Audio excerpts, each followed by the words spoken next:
Join us this week as we descend into the darker side of human nature and uncover the shadows that dwell in the unknown. From chilling true crime and gruesome murders to spine-tingling paranormal encounters that defy explanation, we're peeling back the curtain on things that go bump in the night. So grab a flashlight and maybe a blanket, because you're listening to The Guilty and the Ghostly.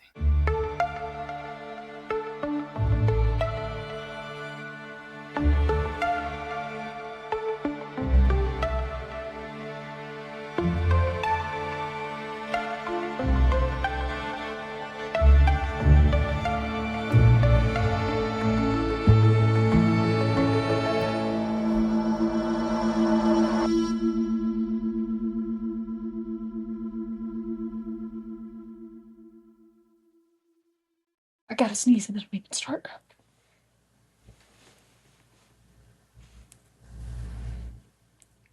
That's you. Oh, maybe not. Pull some. It's going to come on violently as soon as you start. Probably. Your grays are glistening in the light. I know. They're very prominent today. You been stressed, bro? A little bit. A little bit? Yeah, you stress me the hell out. That is not nice. Okay, how do we want to start it? We just did. That's it? I guess. No welcome? No hey, how you doing? I mean, you can still do that. I'm just kidding. Hi, Josh. How are you doing today? I'm doing okay, weirdo. I'm not doing that. It's weird. What episode are we on? 23? Bro, you gots to know these things. Listen, let's look. We are on episode number 24. See, you would have been wrong. What did I say? 23. I'm not that far off. I mean, you were close, but close only counts in horseshoes and hand grenades. You're so funny. You just crack me up, mister. I mean, obviously I do, or you still wouldn't be with me. You've got a great personality. I do. I have a wonderful personality. I'm funny, and I have a good personality. I may not have very good looks. Yeah. Yeah. Depends on who you ask. And how much light there is. It is pretty dark in here. Yeah. It could just be fugly sitting over there. It's very possible. It is very possible. It's kind of like that effect when you're at the bar and you see somebody that you really think is pretty and then the lights come on and it's like a freaking pterodactyl. I had one simple line too. Maybe. Oh, you know what? That's probably what it is. Yeah. Yep. So we're might as well start. That was kind of a good start, I guess. Good start. So we're having a little drink tonight while we do this. Yep. Our favorite. Yep. I guess some say I have a face for radio. It says podcasting, not radio. Depends on whether the video works or not. Yeah, exactly.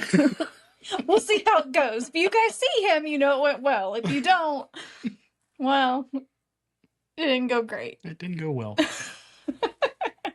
So far, it seems to be. I'm not saying it. Yeah. Well, welcome back, guys. Welcome back. Episode 24. Like we just figured out.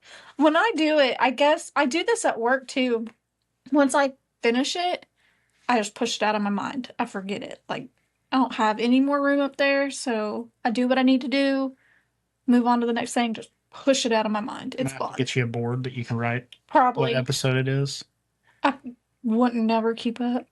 I can get one of those little deals like they do on camera. Take episode 24, take 7. That'd be kind of funny. That would be our start. Just you and Seth would have fun with that. Mm-hmm. Probably. Tori and I would like knock the whole microphone over, our drinks over. Yeah. Take the camera night out. It'd be bad. Yep. That's all right. It is who we are. Have you been watching all the true crime stories going on? No. So one that I love you, but I wish this is one I could talk to Tori. I guess we can say why Tori's not here while we're swapping it. Tori's birthday is tomorrow. So homegirl's out there living her best, life. As much as a 20-year-old can. She's not even 20. She's turning 19. God. She's just Oh, a yeah, she baby. graduated early. I forgot Yeah, about that. she's just a baby. So yeah, she's up there celebrating her last night as an 18-year-old. So I didn't even ask her to record tonight. I just know if she calls or texts me in the day that she's coming over. I didn't hear from her today. So I was like, you know what? We got a busy weekend. So let's just go ahead and record one just in case. And the one that I'm researching for her, I'm reading a book. So it's taking a little bit longer. But it's a really good book. Oh, but the whole reason why we started talking about Tori is true crime news. So Josh doesn't have TikTok. He don't do the TikTok. Nope. There is a famous singer on TikTok. I think you pronounce it David. His name's David, but he spells it really cool. D4VD or something like that. Okay. So he's got a couple of songs that are actually pretty viral.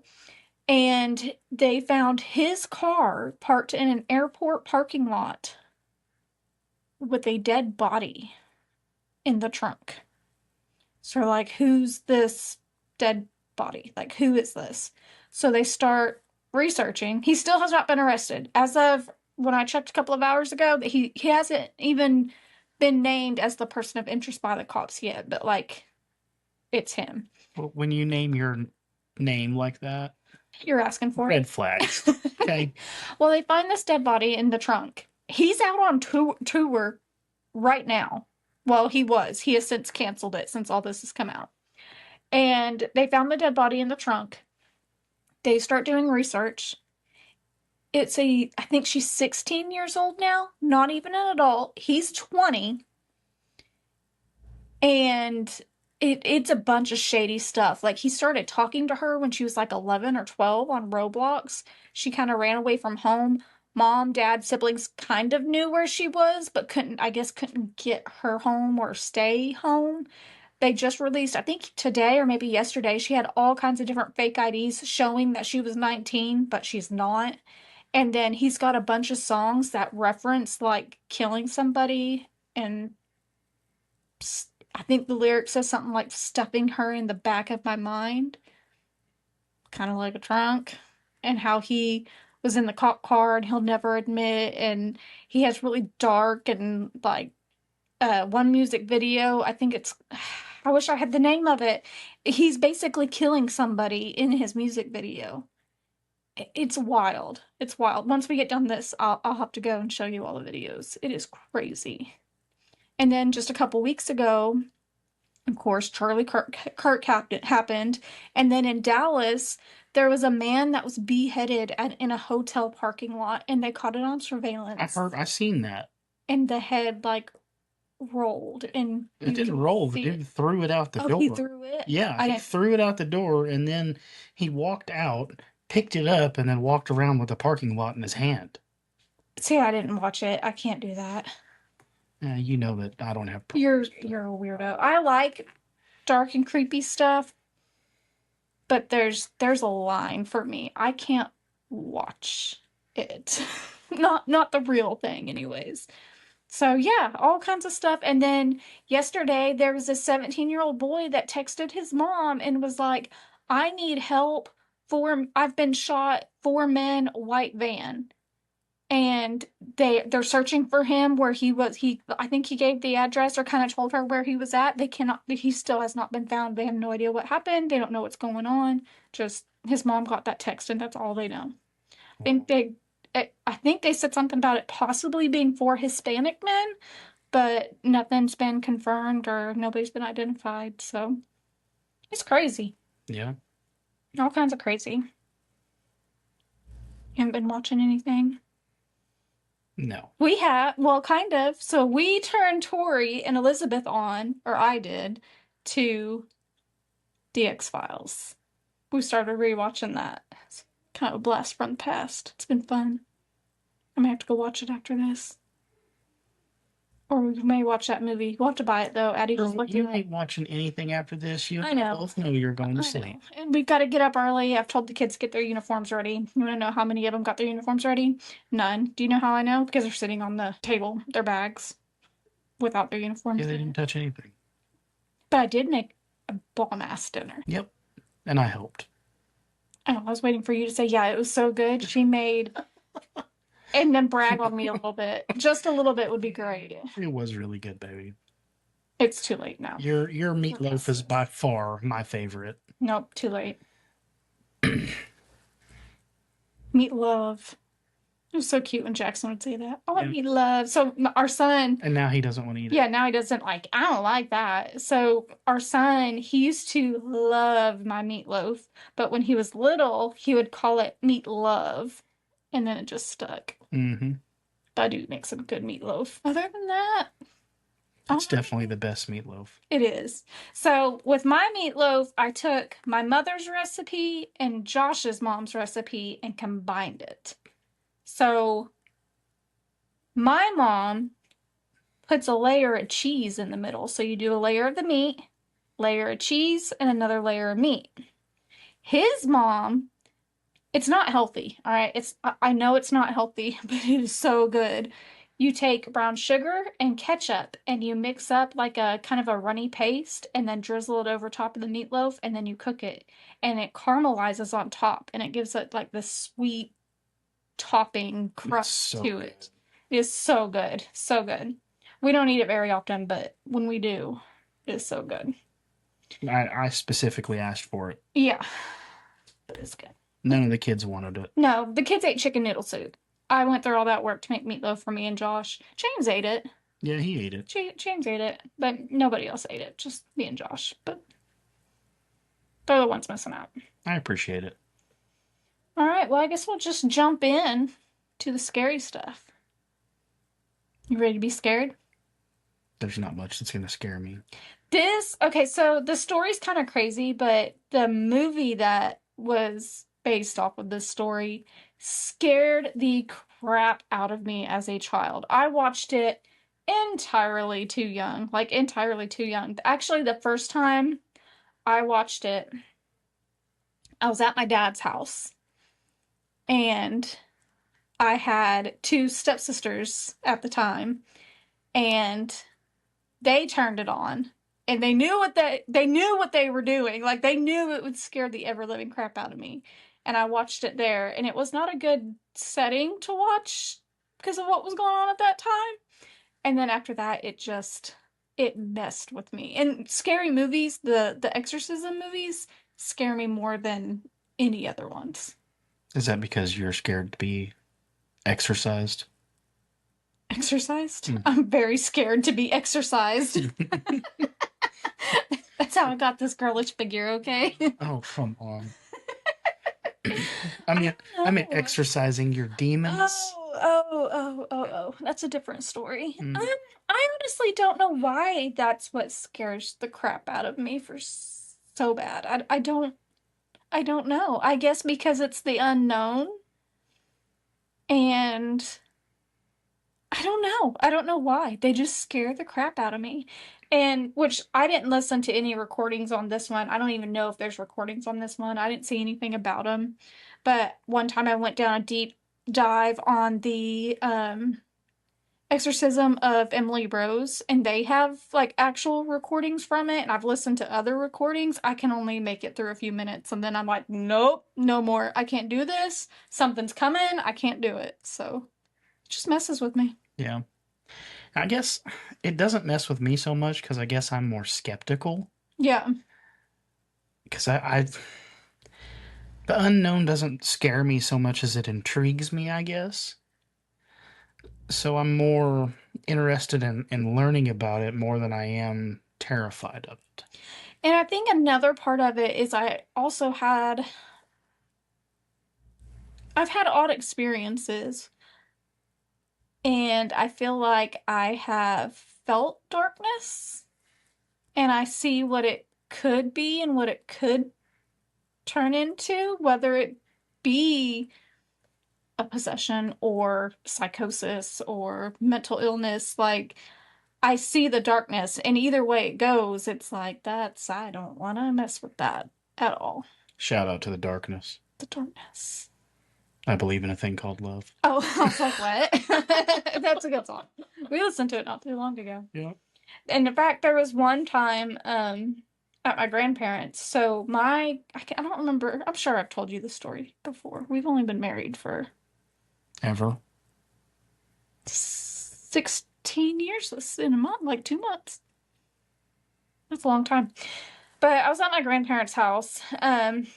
My grandparents were always my safe place, I guess you could say. I was allowed to be a kid there. I didn't really have a whole lot of responsibilities, and they were just my safe place. And so I never felt scared at my grandparents, except for when I was swimming in the pool and I thought the sharks were going to come get me. But that's a different story. Sharks in a pool? I don't know. I don't know. I just vividly remember I that. think we know why you're scared of exorcisms now. But I remember my grandma and I went to church that weekend, and for some reason, the sermon was about feeling darkness. Like if you feel a darkness coming. Now, I'm sure they were probably talking more about like depression and whatever, but it really stuck with me. And they were like sing hymns, pray, like just talk to God, and you'll pull yourself out of it. You'll be fine. Well, there was some stuff going on in my life at that time, and I had my own room at my grandparents', slept in it all the time, no issues. Like I said, it was like my safe place at my grandparents' house. And I was laying there trying to go to sleep, and I just had the most uneasy feeling come over me. And I have never had a feeling like that for that or since like that. And I felt like I was being watched. I felt like there was something in the room with me, and it was heavy and it was scary, and like to the point I was like shaking, terrified. So I start praying. I start singing my little hymns. It was probably like this little light of mine. I don't know. I wasn't very old.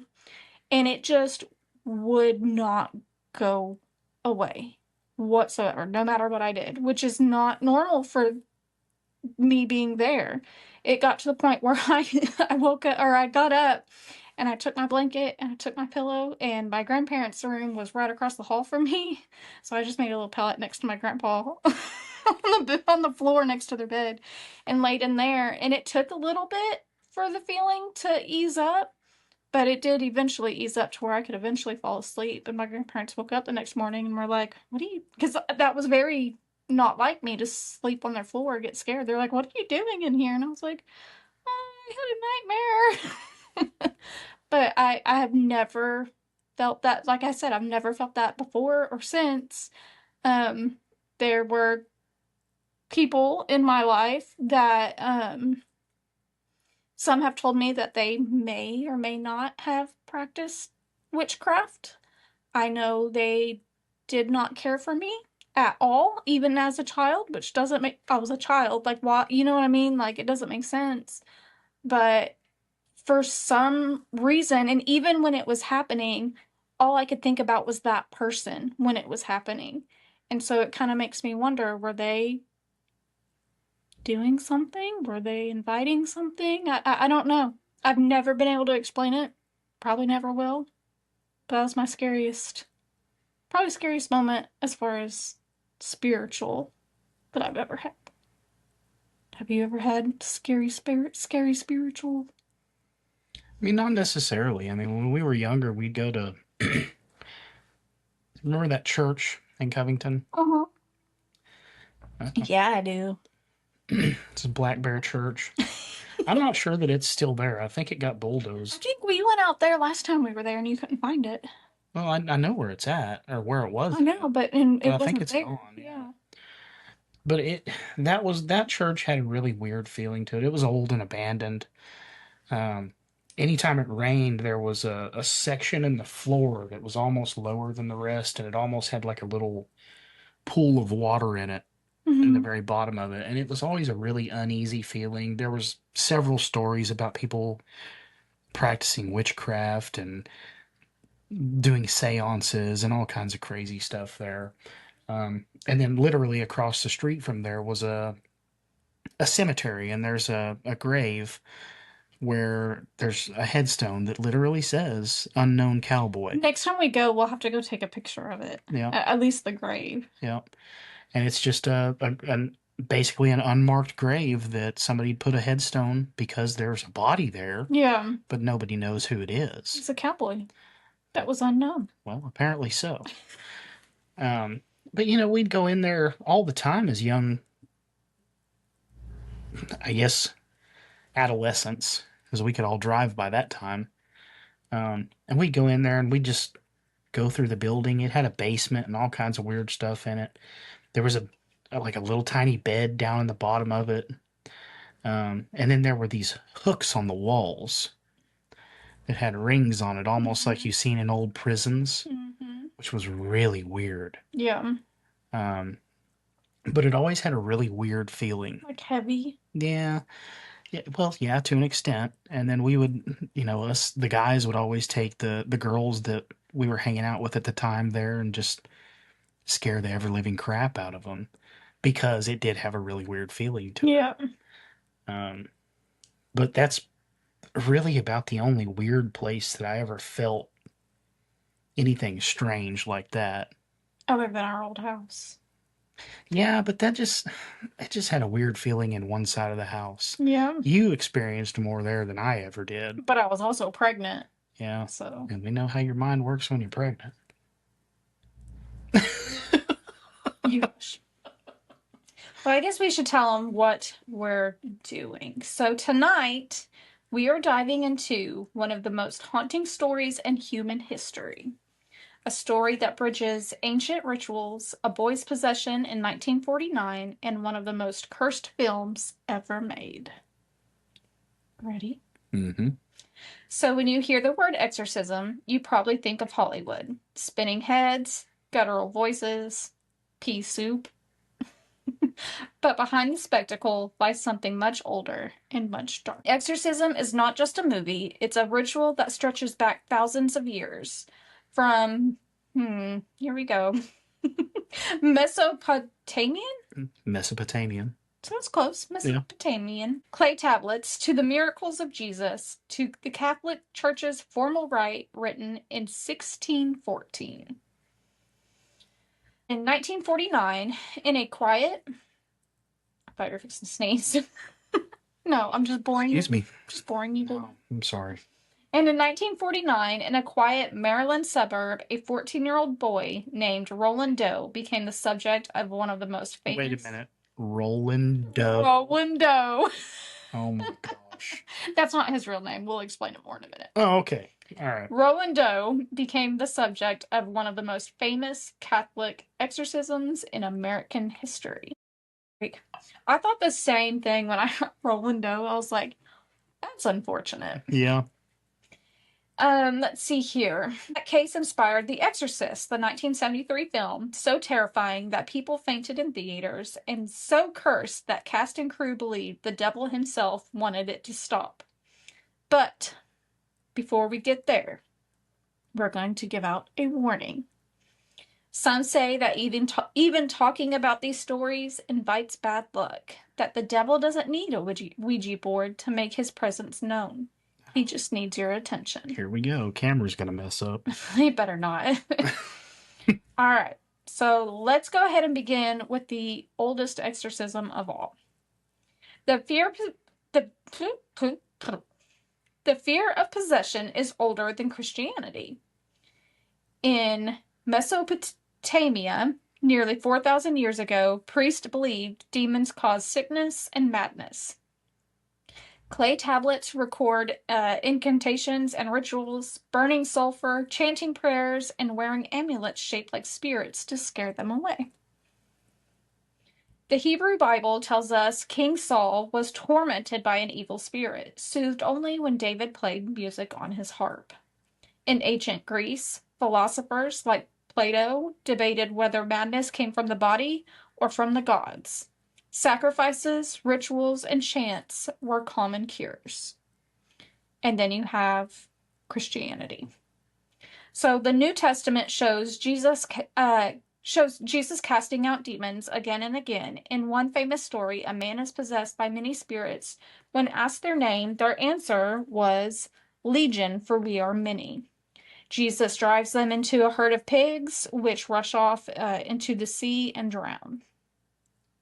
For early Christians, this wasn't a metaphor, it was proof that Christ had power over evil.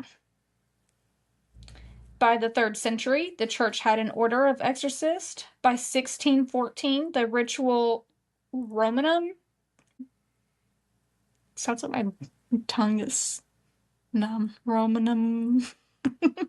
Romanum gave priests a script: holy water, crucifixes, blessings, and commands spoken in Latin. I'm gonna make you read the Latin because I'm not doing this. Oh my gosh. It's that line right there. Read that. What's that say?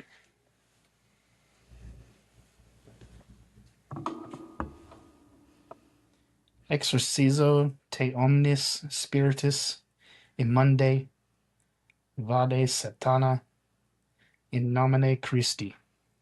Good job. A for effort. which means I exorcise you, every unclean spirit. Depart, Satan, in the name of Christ. But the church also warned priests, don't confuse demons with disease. Epilepsy, Wow. schizophrenia, and sleep paralysis all could look like possession. And, I had an uncle that was schizophrenic, and when at one point his medicine had gotten changed because the original manufacturer of that medicine went out of business. Mm-hmm. So they had to switch his medicine, and when that happened, he was something else. Yeah. Like he literally took my brother and put his head through Grandma Pat's wall. Oh my gosh. Yeah, it was insane, and they ended up having to admit him into the hospital there in Enid. Mm-hmm. And when he was there for almost 6 months before they got him straight. Oh my gosh. And I went in there one time, and he was talking about how he was a beautiful girl, and he was there in where's the Grand Ole Opry at? Nashville? Nashville. He was in Nashville, and he was going to go to the Grand Ole Opry and do all kinds of stuff. And I mean, he was very confused. Yeah. But I mean, it was, I guess, to me, sort of a normal thing because I grew up around that. And he was after Grandma couldn't take care of him anymore, he was in the hospital for a while, Yeah. and then in a nursing home with other special needs people. And I got to see a lot of cool stuff. I got to meet a lot of really cool people that I wouldn't have any other time. Wouldn't be exposed to it. Yeah, yeah. So I got to see a lot of cool stuff, and that's one of probably some of my favorite memories are some of those people that I met there. Yeah. One in particular, his name was Johnny. He was the sweetest guy. Yeah. He was Down syndrome, Mm-hmm. and every time I went in there, he'd have me write a letter to his parents and all kinds of stuff. Yeah. He was so sweet. I highly doubt he's still around because he was pretty old then, Yeah. and I don't think they live to be super old. Actually, I was just watching Theo Vaughn's podcast and they just looked it up because they were talking, I don't remember what they were talking about that, but they got on that subject. So they looked about the average age or lifespan for somebody that has Down syndrome, 60 years. Really? Mm-hmm. Nowadays, 60, I think it said 60 to 70 years or something like that. So, Wow. yeah, but it hasn't always been like that. But with modern medicine and everything, they only about 60 years. Mm-hmm. I love Theo Vaughn. Yeah. But it was a really cool experience being able to see that. And my grandma was always there, and a lot of those people that were there didn't really have family that visited. Yeah. I mean, it was really sad. My grandma was a saint to those people. Yeah, your grandma was a saint anyways. Yeah, I miss her a lot. Yeah. While the Catholic Church does not keep official global statistics on how many exorcisms are performed annually. So, Father Gabriel Amorth former Chief Vatican exorcist, claimed to have performed tens of thousands by 2013. But this also included like minor rituals, certain prayers, in addition to what we would consider an actual exorcism. So it wasn't, they weren't all like full blown exorcisms, if that makes sense. Yeah, some of them were probably just crazy wives. She's hysterical. She's on her period. We know how people were back then. And you know what our house is like with 3 girls. Mm. Very true. Some people would mistake you guys for being possessed. In Mexico City, the archdiocese, there was a report that around 2005, up to 5 exorcisms would happen per day. Wow. Equaling about 1,800 to 2,000 per year for that one jurisdiction. I thought that was quite a bit too. Some crazy ass people in that town. I guess so. In the US, the number of trained Catholic exorcists had increased from about only a dozen in 2005 to about 150 to 175 recently. But the precise numbers of exorcisms performed per year are not well documented. In France, they're probably not well documented because they're probably not very well received anymore. Yeah, and I think I talk about it a little bit farther down. Normally it's a pretty private thing. Families don't want that getting out. Yeah, so they try to keep it under wraps. In France, there were about 50 exorcisms performed per year compared to only about 15 the decade prior. So many exorcisms are private, informal, or by non-Catholic religious communities, so they are not recorded. So that's another thing, is they're not actual, I guess, formal priest, and they do them so you can't. How do you document that?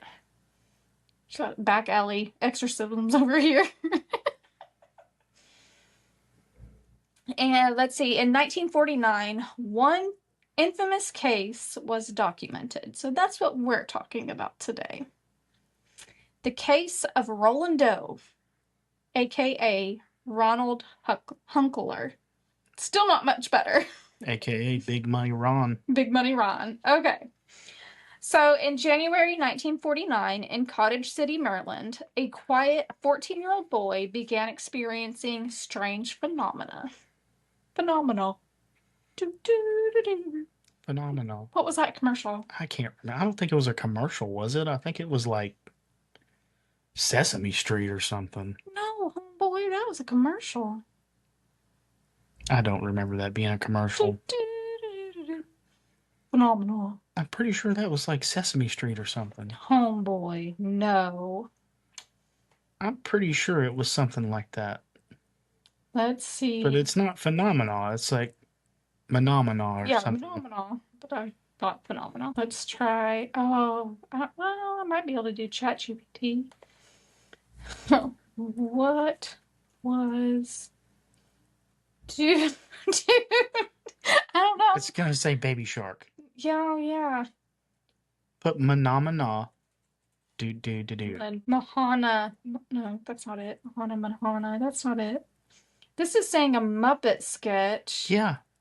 Sesame Street. I thought there was a commercial, though. They probably did a little skit for a commercial.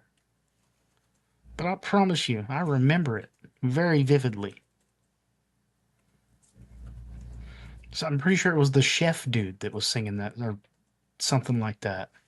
See, I didn't know it from Sesame Street. I know it from a commercial. I'm older than you.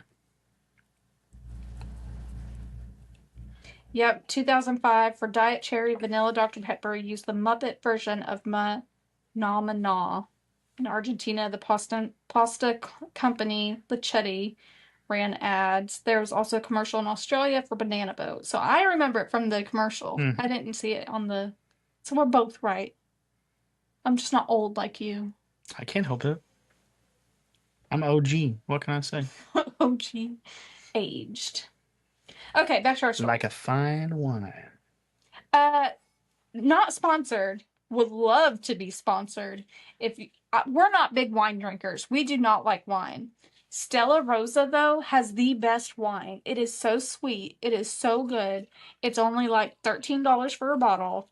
Today it was on sale for $9.99. There we go. Tonight we're drinking black cherry, but they also have watermelon, pineapple, blueberry, black label. Not just pineapple, pineapple habanero. Oh, that one was so good. That one was really good. Had a little bit of spice to it, a little bit of sweet. Not bad. Doesn't sound good, but it's very palatable. Very good. Okay, back to our story. So, in January 1949, in Cottage City, Maryland, a quiet 14-year-old boy began experiencing strange phenomena. Originally known as Roland Doe, later confirmed to be Ronald Hunkler. How were they able to confirm this? Well, thank you for asking, Josh. Let me tell you. Let me tell you about it. How did they know? How did they know? Roland had passed away the year before. The year before they exorcised him? No. No. I totally copied and pasted that in the wrong spot. Well, so basically he passed away. They were moving his body parts. He passed away right before this story was released to the public. That makes more sense. And since he had passed away, they didn't really have to hide his identity anymore, I guess. And so they released it. So in 1989, a journalist was writing an article on the case. He interviewed one of the priests that was involved with Roland, aka Ronald's case. The priest confirmed to the journalist that the boy was from Cottage City, Maryland. He graduated from Gonzaga, I believe is how you say it, High. After finding some other identifiable facts from his research, the journalist was able to confirm what years the boy went to high school. He then went and found a copy of the high school yearbook. He narrowed it down to the boys that attended the same church as the priest that was involved, and it left only one option, Ronald Hunkler. That is some next level investigative reporting. Yes. So this is him. You asked, what did you call him earlier when you seen it when I was bringing it up? I can't remember what I said. Oh, barbershop Fonzie. Barbershop Fonzie. So that is him, I believe, when he was older. I thought he died. After he lived a great life. Oh. They didn't release his story until later on, in like 1989.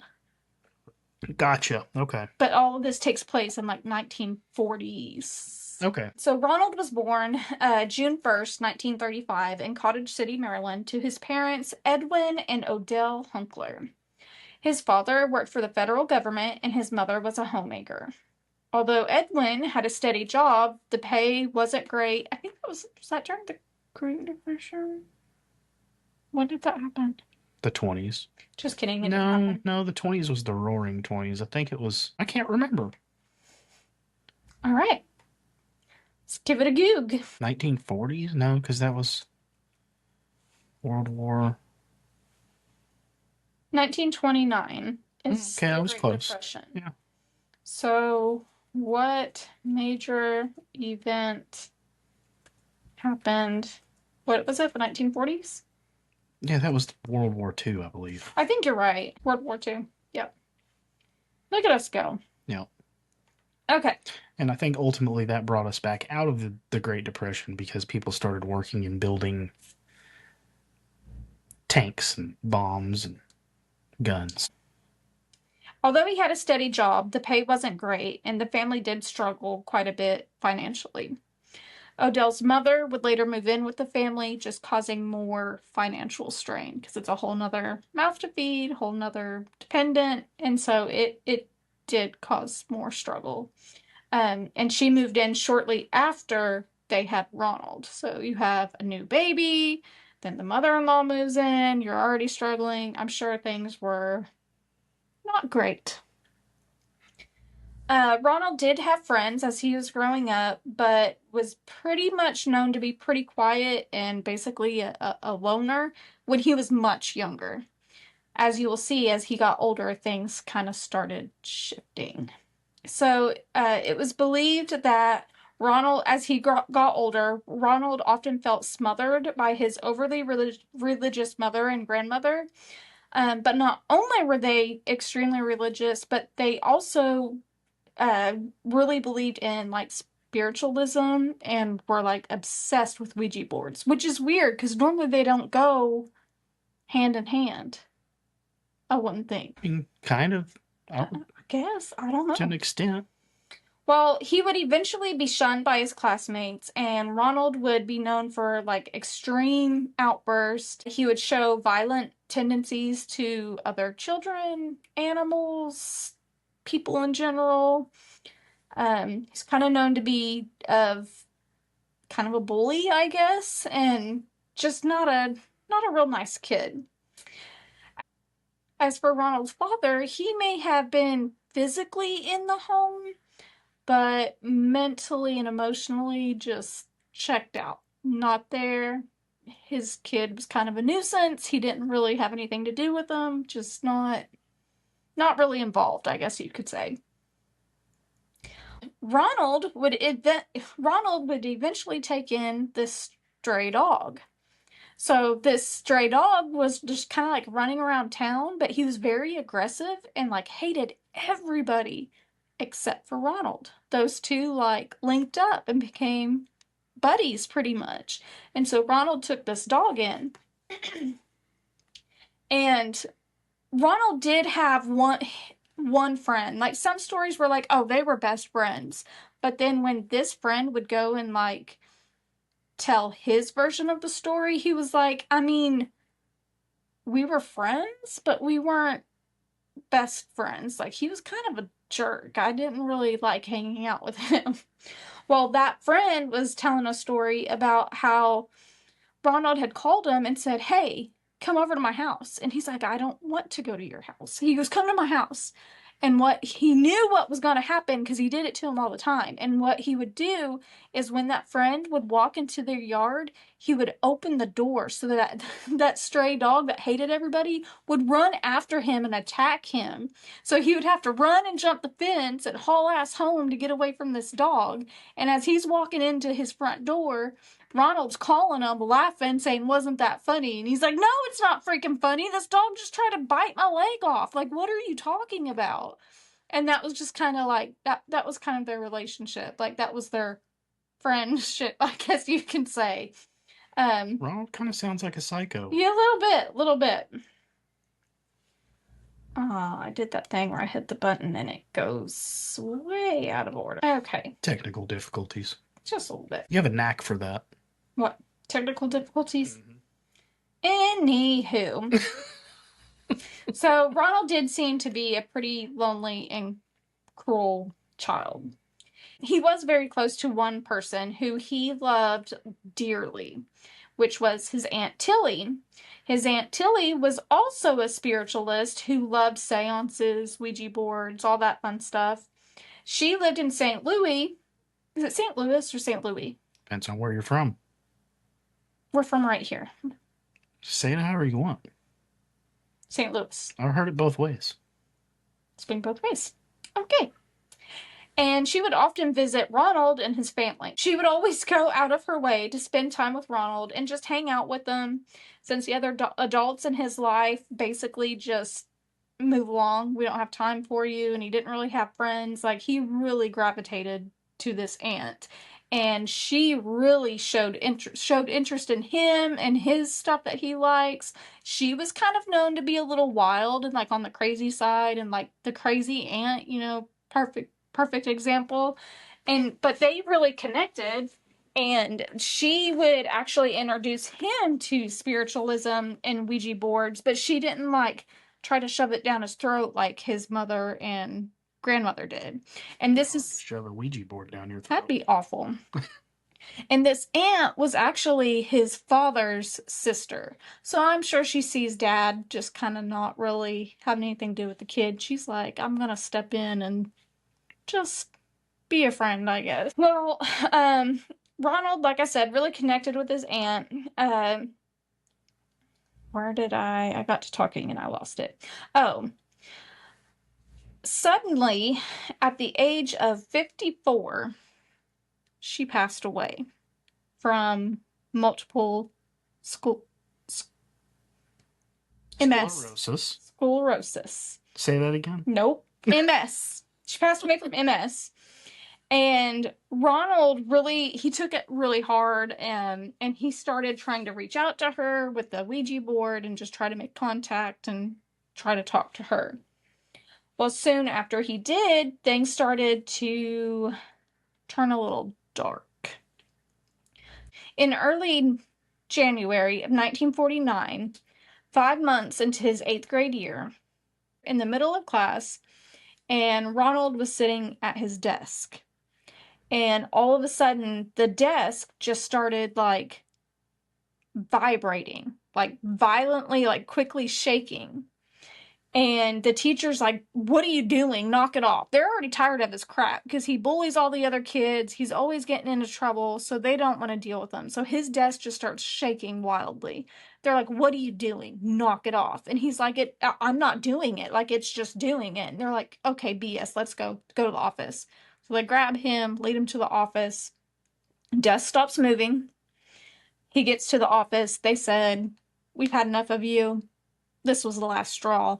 Please don't return back to school." Kicked him out of school. So then, January 15th, him and his grandmother were sitting at the house. And all of a sudden, they start hearing scratching noises and water dripping. And they are kind of looking around like, what the hell is this noise?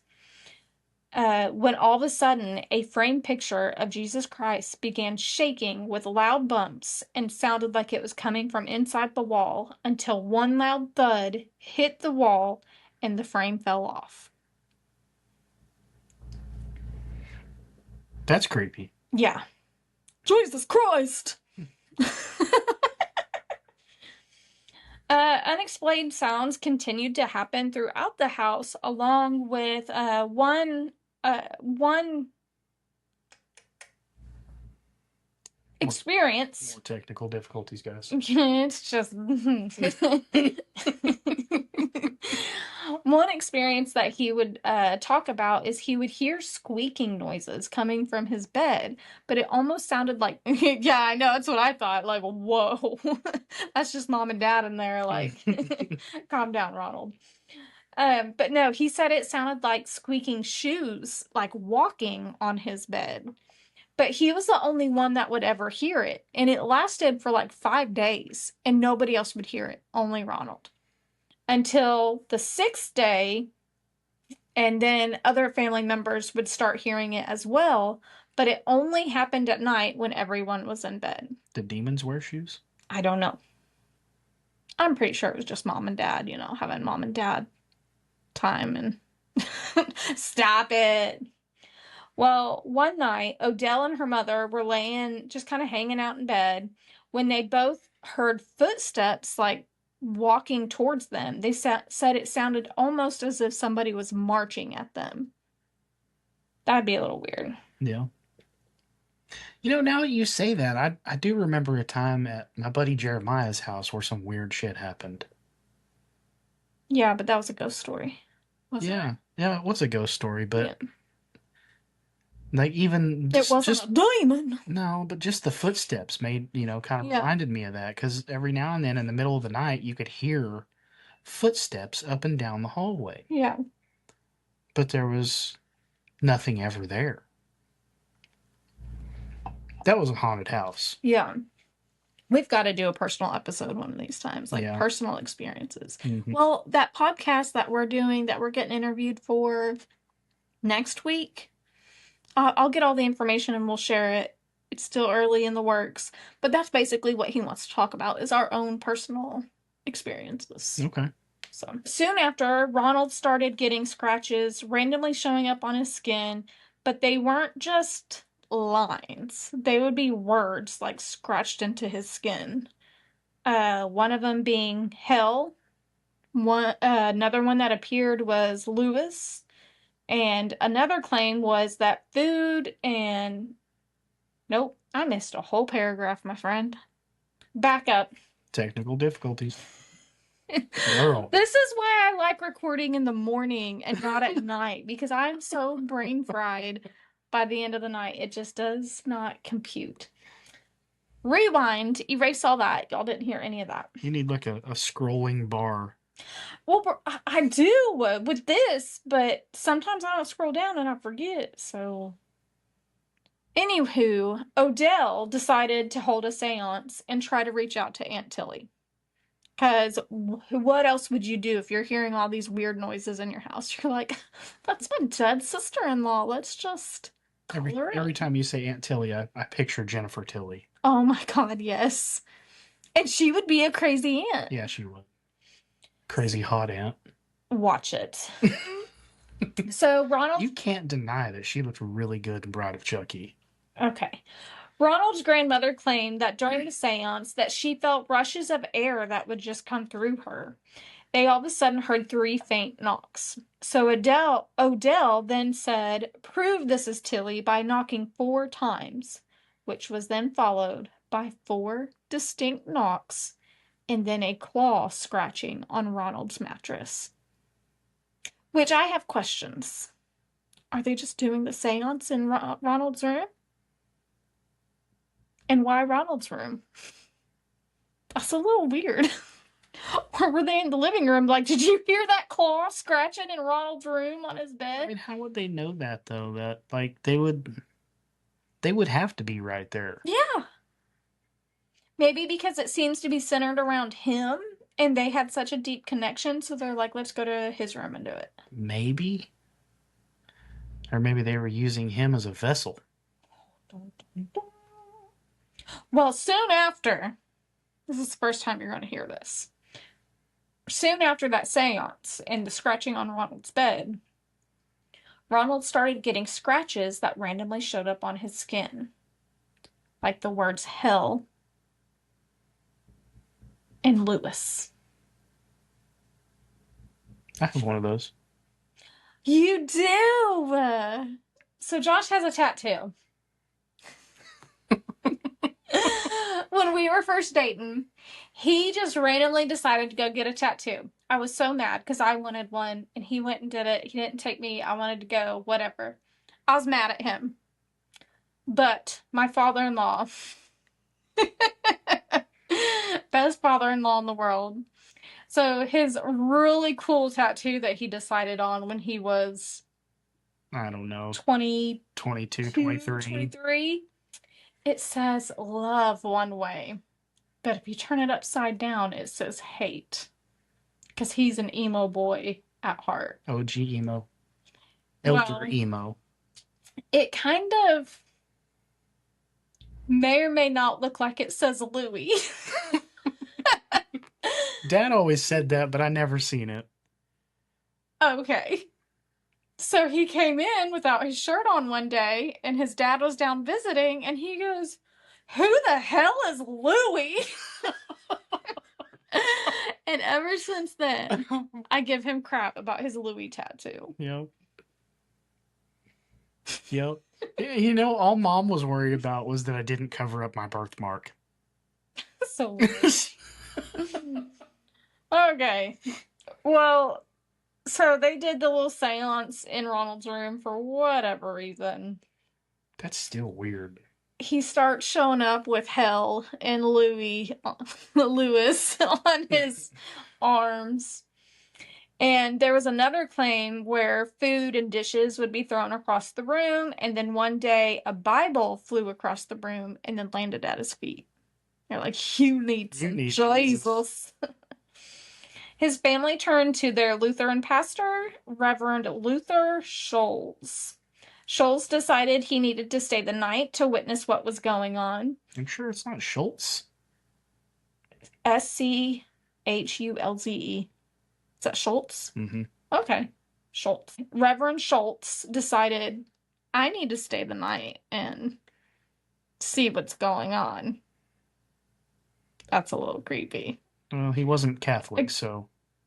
Oh, yeah, it was Lutheran. I was going to say, hey, was It's still a little weird. So, the Reverend stayed the night, And he witnessed Roland's bed tremble on its own. Or Roland, whatever his name is. Ronald. Ronald's his name. Roland was his alias. He witnessed the bed tremble on its own. A chair that Ronald had been sitting in tipped over. And then at another point, while Ronald was sitting on a pile of blankets, some of the blankets moved. He was sitting on it. I know. I don't know. Look, I'm just reporting what they said, okay? I can't tell you much more than that. Wild. Wild. I'm sorry, guys. I'm very skeptical about some of this stuff. I may make light of it, and some people, really believe in this stuff, and maybe there's some truth to it. Maybe. Well, after the pastor stayed, or Reverend stayed the night, and he witnessed everything. He left, and of course things started escalating like they do in the movies. You go get help, and all of a sudden you've got people crawling on the roofs and stuff.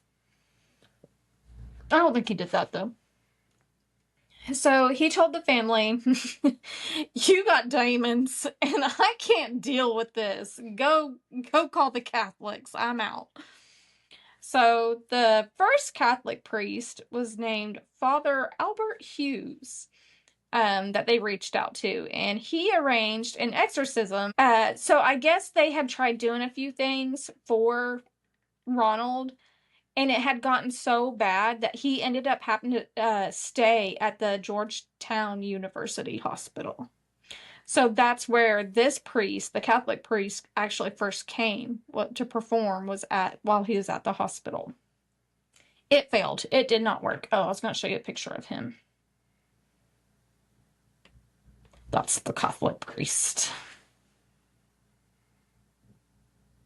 He almost looks like Arlie Ermy. You?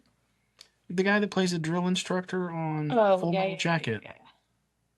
Got it. Well, it failed. Didn't work. During the ritual, Roland ripped a spring from the bed and slashed Hughes from the shoulder to the wrist. Oh my God. He needed over 100 stitches, and Hughes said, "All right, that's enough for this time. That's a sharp-ass spring. We'll try again later." That's enough of that. So soon after, the family decided to move to St. Louis, and suddenly the word Louis, that was carved into Roland's skin, seemed to be more of a prophecy. Which that was where his Aunt Tilly was from, too. Maybe it was Tilly. Maybe so. From beyond the grave. Before she was even... Was she alive then? Nah, she wasn't alive then. Who? Tilly. She wasn't alive then. She ain't that old. For Tilly? Yeah. No, she's nowhere near that old. Yeah, that's why I just established that. So there they met three... They called them Jesuits. And I was like, what the hell is that? Girl, you're going to have to start looking some of these words up and how they're pronounced. I should. I did look up what it meant. I looked up what it meant. They're members of a Roman Catholic religious order called the Society of Jesus. It's pretty legit to be Jesus' society. They're going to bring in the big guns. So Father William Bowdern, the lead exorcist, Father Walter Halloran, and young seminarian Father Raymond Bishop, who documented the case in a diary. And I've got some quotes and stuff from that diary. So that diary does still exist. And here is one entry from March 11th, 1949. And Bishop wrote, "At 8 p.m., the family gathered with the boy. Scratches appeared on his body. The word hell was plainly written. A picture resembling the devil appeared, and the family is terrified beyond words." A picture? Where'd the picture come from? I don't know. He doesn't say where, just a picture? Just a picture. Just appeared. Picture of Jesus. They went and made some toast. I thought you said picture of the devil. Picture of the devil appeared. They went and made some toast, and they expected Jesus in the toast. Pulled a chip out of a bag, and they're like, "Oh, Satan! It's the devil!" So night after night, the priest prayed. Roland screamed. He cursed and he thrashed. Another diary entry said, the boy struck Father Bowder repeatedly. The strength was extraordinary. The bed shook violently, and the boy spit at the relics and mocked the prayers. During this, objects moved by themselves. Holy water bottles would just shatter. A dresser weighing hundreds of pounds would slide across the room. And always the scratches would appear and say things like spite, hell, go to St. Louis, those types of things. The boy screamed in a diabolical voice. He cursed the priest. He struck with great force, and the bed shook. The family is exhausted. So, yeah. There was some, I didn't put him in here. Some of the other stuff he did was like, he would make masturbating gestures at the priest. There was another one. I can't remember which priest it was, but I guess he hauled off and hit him right in the nuts. So he was a little cranky.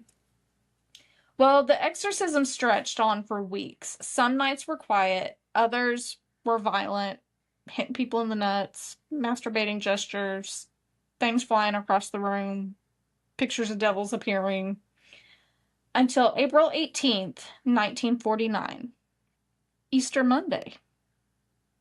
It's Jesus' holiday. Easter Monday? That's what it said. It was probably the Monday after Easter, okay? Don't ask me. I just find what it says. Is that a Catholic thing? I ain't Catholic. I don't know. I don't either. Well, according to Bishop's diary, at 10:45 p.m., during the Litany of the Saints, the prayers of St. Michael were invoked. The boy cried out, Satan, Satan, I am Saint Michael, and I command you, Satan, and the other evil spirits to leave this body immediately. The boy went into a violent spasm, fell back, one final scream, and then silence. Dead. Peace came over the room, and the possession ended. That was it. They're like, all right, time to go home. What? Yep. That's what happened. That seems way too easy. But you would think. Like, Hollywood makes that seem like it's insane. Nope. You just say, be gone, demon. And they're gone. Just tell them to get the hell out of here. Get gone. Get out of here. You ain't welcome here. Get off my grass. Well, from that moment on, the disturbances ceased. Ronald returned to normal. So now instead of being a possessed asshole, he's just a regular old asshole. Regular asshole. And if Roland Doe was indeed Ronald Hunkler, like it is believed, he grew up to be an engineer for NASA. So he really was Roland Doe. He even contributed to technology used in the Apollo missions.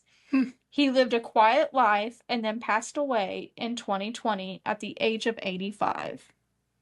He never spoke publicly of what happened in 1949. Wild. I wonder if he remembered it. I don't know. He didn't talk about it. You don't talk about what happens at Fight Club. First rule of Fight Club? First rule? You don't talk about Fight Club. Only rule. So, from reality to Hollywood and the curses. Here's the fun part. The story just didn't stay hidden. On August 20th, 1949, the Washington Post ran an article. Priest frees Mount Rainier boy reported held in devil's grip. It described a boy freed of possession by a Catholic priest in St. Louis.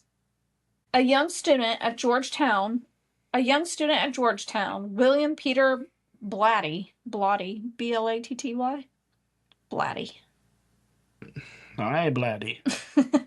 He heard about it decades later, and he wrote The Exorcist, basing it loosely on Ronald's case. In 1973, William Friedkin directed the film. It was shocking, revolutionary, and if you believe the rumors, cursed. So here's some of the myth and history about the film The Exorcist. Yeah, there's a lot of things around that film that I've just heard about. Yeah, which I didn't go into. Oh man, I didn't go into great detail about it, but here are some of the things. A fire. Mid-production, the set burned down. Everything was destroyed except for Reagan's room, where the exorcism scenes would be filmed. Production halted for 6 whole weeks, and crew members, of course, started whispering that something didn't want the movie made. Deaths. Actor Jack McGowan, who played Burt Dennings, died unexpectedly before the film's release. Actress, god dang, Vasiliki Malarios?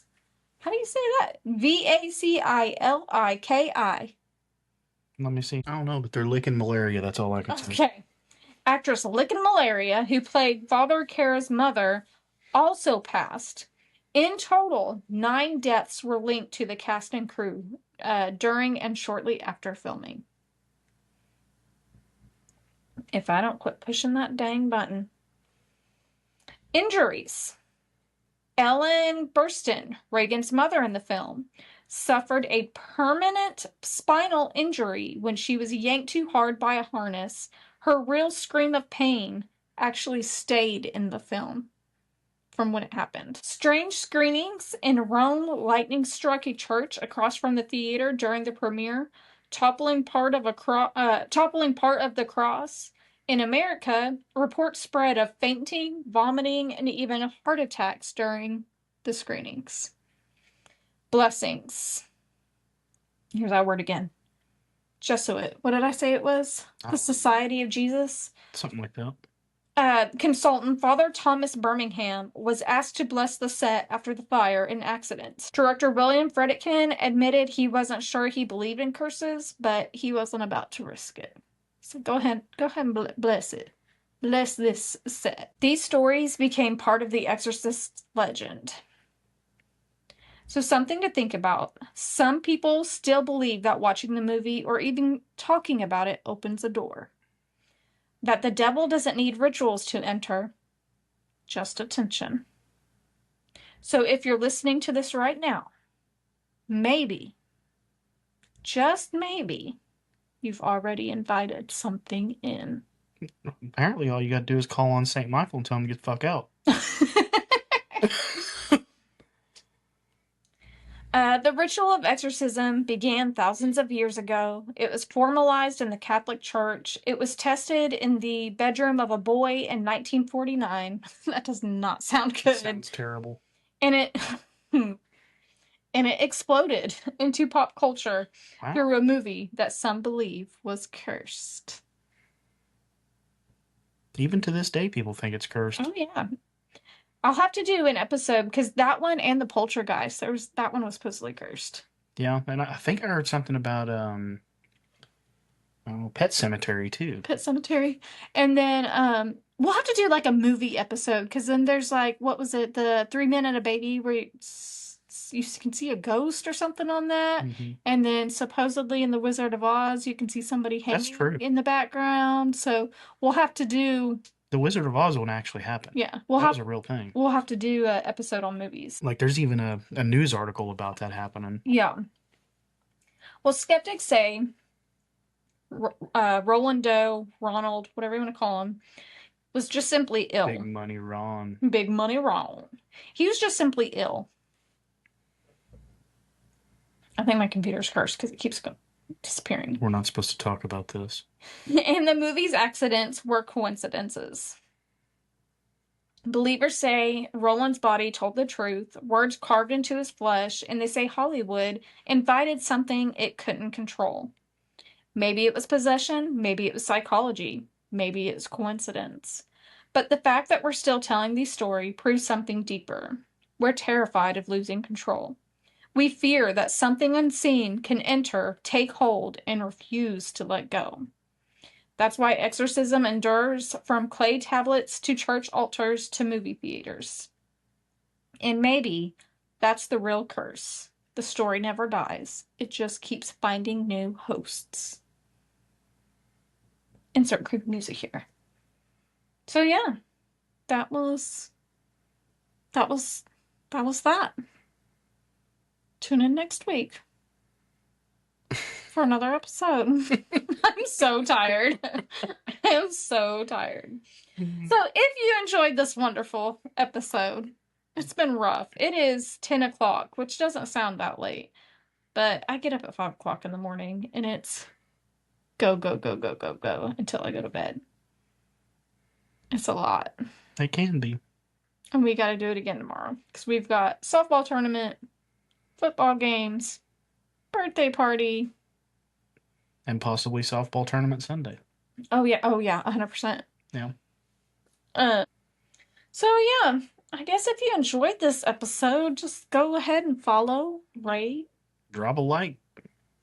draw a light, Drop a like. a like. Why would they draw a light? Don't go into the light. Just send us a picture of a light bulb. Do it. And every time you do, I'm going to send it to Josh. Send me the light bulbs. All right. Was that it? Yeah, I think so. All right. I mean, Well, if you guys have any ideas for episodes or things that you want to hear about, send us some information. yeah. We may be going being interviewed by another podcast next week, so that's kind of interesting. As soon as we have all that information, we'll send it to you guys so you can check it out. I think he's wanting to kind of know our personal stories and what led us to what we do now and different information. So go My listen. reasoning is my emo wife. Just an emo girl. Oh my gosh. He loves me, guys. He really does. Maybe a little bit. Blink twice if you're held hostage. Oh, I'm definitely held hostage. All right. Well, I guess that's it. All right. All right. Get your exercise, people. Don't need any demons. Diamonds.